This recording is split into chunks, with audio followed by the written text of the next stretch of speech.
सत्संग से सोधी आवे, नहीं जीव 84 में जावे। सत्संग से सोधी आवे, नहीं जीव 84 में जावे। अब मेटो द्वेष और राग, हो राग या उम्र बतेरी जाली। अब मेटो द्वेष और राग, हो राग या उम्र बतेरी जाली। अच्छी आत्माओं से मिले, उनको भी परमात्मा से परिचित करवाया। किन किन को मिले?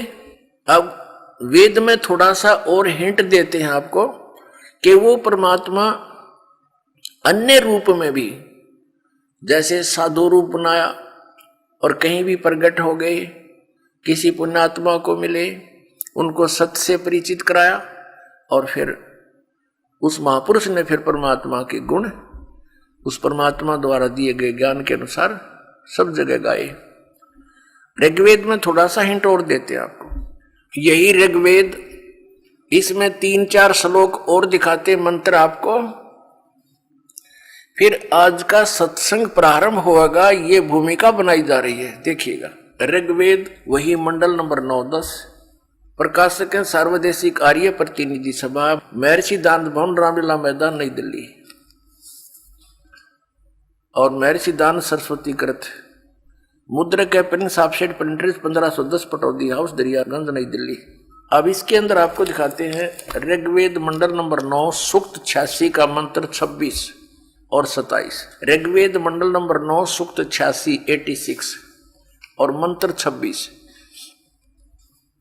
इसमें क्या लिखा कि यज्ञ करने वाले यजमानों के लिए परमात्मा सब रास्तों को सुगम करता हुआ उनके विघ्नों को मर्दन करता है, उनके संकटों का नाश करता है और उनको पवित्र करता हुआ, अपने रूप को सरल करता हुआ। क्योंकि सतलोक में परमात्मा का रूप बहुत तेजों में है।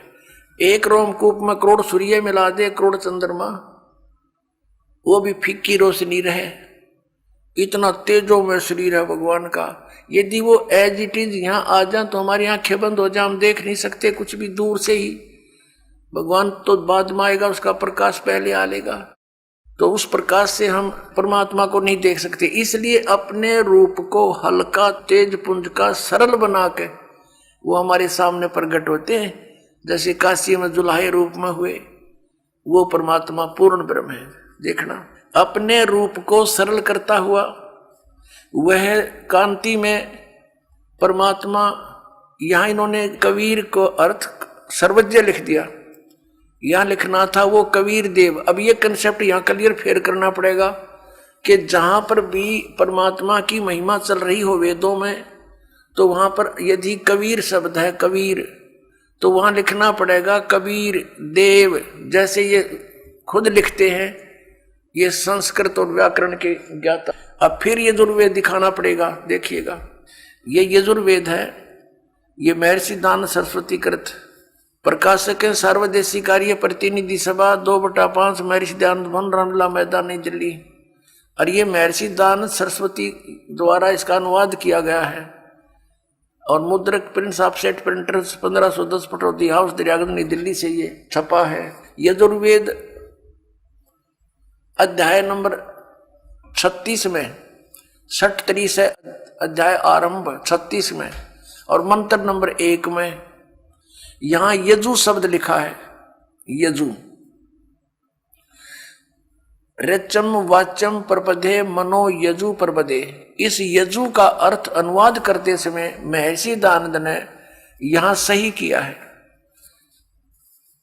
यजु का अर्थ लिख दिया यजुर्वेद, बिल्कुल ठीक किया। यदि यहां यजु का अर्थ के मैं अन्य कर देता, क्योंकि यजु माने होता है परमात्मा से मिलने की विधि, यानी यज्ञ स्तुतियां, ये भी अर्थ होता। अगर यहां वो ये अर्थ कर देता तो यहां महिमा थी यजुर्वेद की, तो यजुर्वेद ना लिखकर कुछ अन्य अर्थ कर देने से अनर्थ हो जाता। और जिसकी महिमा बोली जा रही है उसको पहचान नहीं पाते। इसी प्रकार जहां पर भी कबीर लिखा हो, कबीर जिसके अपसर्ग लगा दी जाती है, तो वहां लिखना चाहिए कबीर देव। और कबीर देव लिखने से फिर बात सुलझ गई। हम उसको कबीर देव कहने लगे, कबीर हम वह को वह बोलते हैं, तो कबीर देव माने परमात्मा, कबीर साहब। तो ये कवि जहां लिखा है इन्होंने, कवि कोई सर्वज्ञ नहीं होता, ये भी भूल लगी है इनको।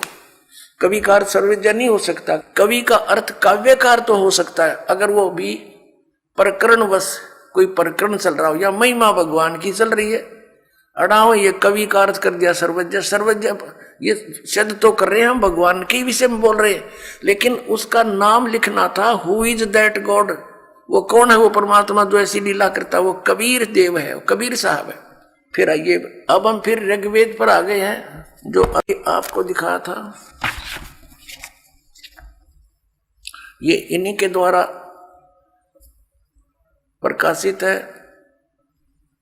और ये वही हम ऋग्वेद, हम फिर उसी पर आगे ऋग्वेद मंडल नंबर 9 सूक्त 86 के मंत्र 26 पर,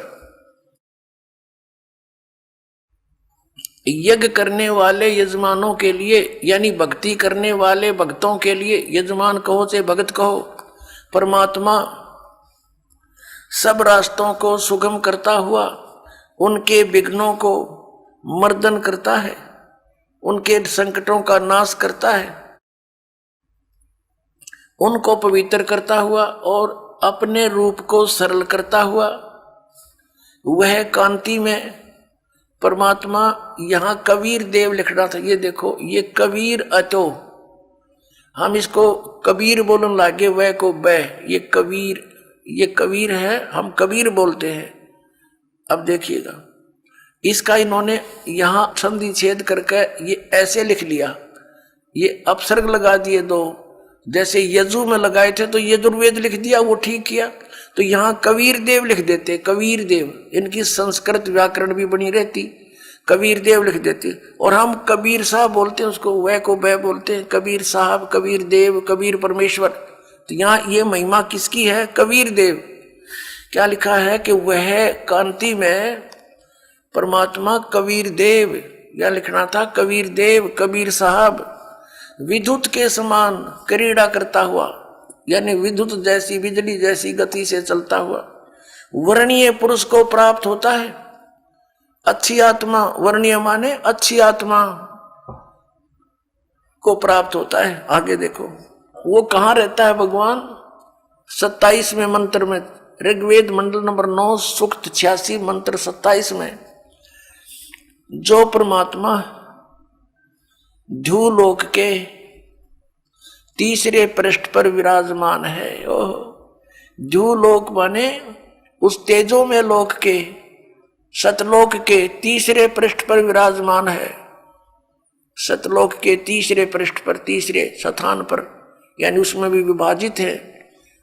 टॉप मोस्ट प्लेस पर स्वयं परमात्मा विद्यमान है और नीचे अन्य सृष्टि है, सभी इसी प्रकार सृष्टि है जैसे यहाँ पर है। इसको समझने के लिए ऐसा समझो जैसे दिल्ली और बाह्य दिल्ली होती है, तो परमात्मा उस ध्रुवलोक के तीसरे पृष्ठ पर वहां रहता है, वहां विराजमान है, साकार है, मनुष्य दृश्य है, वहां से गति करके आता है। अब देखना ऋग्वेद मंडल नंबर 9 सूक्त 82 मंत्र नंबर 1, जो सर्व उत्पादक प्रभु, सबकी उत्पत्ति करने वाला परमेश्वर, प्रकाशमान, सद्गुणों की वृष्टि करने वाला, पापों का नाश करने वाला, हरण करने वाला है, वह राजेव, राजा के समान। ये देखना, ये है 269 पृष्ठ पे। अब हम पढ़ेंगे 270 पृष्ठ पे। राजा के समान दर्शनीय है, राजा के समान देखने योग्य है, साकार है, मनुष्य दृश्य है। ये वेद गवाही दे रहे हैं इन्हीं के कर कमलों से, जो भगवान को निराकार निराकार करके और दुनिया को बरगलाया करते थे।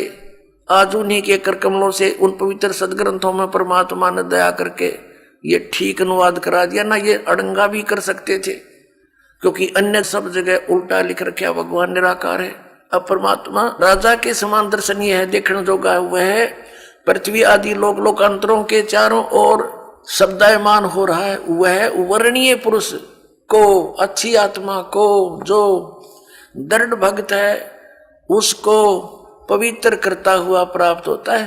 पवित्र करता है, ज्ञान से साफ करता है। जिस प्रकार विद्युत स्नेह वाले स्थानों को आधार बनाकर प्राप्त होता है, अपनी आत्मा स्पष्ट कर दिया। जैसे कैसा अच्छा प्रमाण दिया है वेद में कि जैसे आकाशीय बिजली किसी धातु को आधार बनाकर ही उस पर अट्रैक्ट होती है, उसी पर आके गिरती है, अन्य पर नहीं गिरती।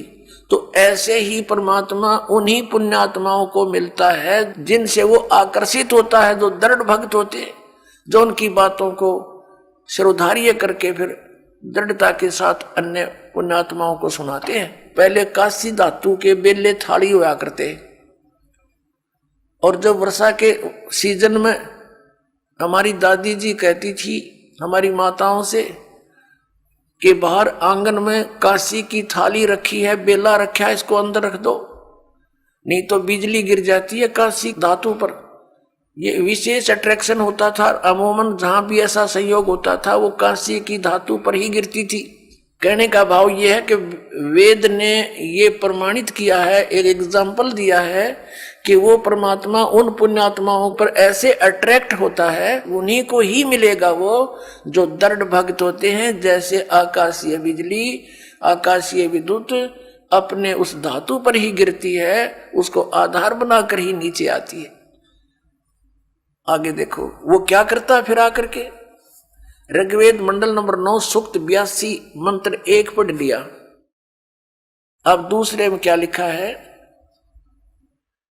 कि हे परमात्मन, उपदेश करने की इच्छा से आप, ज्ञान देने के उद्देश्य से आप महापुरुषों को प्राप्त होते हो, अच्छी आत्माओं को मिलते हो, और आप अत्यंत गतिशील पदार्थ के समान यानी बिजली की जैसी गति से हमारे आध्यात्मिक यज्ञ को प्राप्त होते हो। आप यह लिखना था आप कबीर देव हैं, सर्वज्ञ लिख दिया। आप कबीर देव हैं, कबीर साहब हैं। हम कबीर साहब बोल रहे, उन्हें कबीर देव। अब शुद्ध स्वरूप हैं, हमारे पापों को दूर करके हे परमात्मा, हे अमर परमात्मा, हमको सुख दे। अपने आत्माओं पवित्र वेदों को पूरा विश्व मानता है कि ये परमात्मा के यथार्थ ज्ञान से युक्त है। और परमेश्वर ने कहा है 600 वर्ष पहले कि वेद मेरा भेद है, मैं ना मिलूं वेदन के माही, और जौन वेद से मैं मिलूं वो वेद जानते नहीं।